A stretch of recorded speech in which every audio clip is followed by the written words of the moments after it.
বাংলাদেশে সর্বপ্রথম আন্তর্জাতিক কেরাত সম্মেলন কবে অনুষ্ঠিত হয়? ক 1966, খ 1967, গ 1969, খ 1972। খ 1967 সালে 1967 সালে প্রথম বাংলাদেশের তৎকালীন পূর্ব পাকিস্তান এবং পশ্চিম পাকিস্তান মিলে এই সম্মেলন অনুষ্ঠিত হয়েছিল।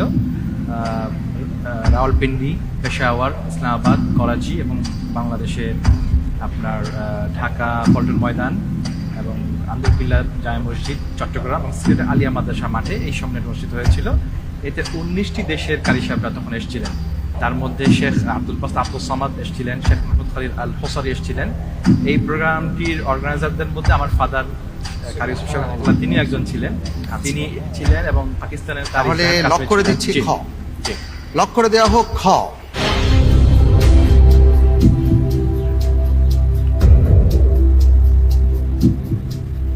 আপনি যেভাবে দাড়ি কমা দিয়ে বলছেন, আপনার উত্তরটি সঠিক হয়েছে। আলহামদুলিল্লাহ, আলহামদুলিল্লাহ। জি।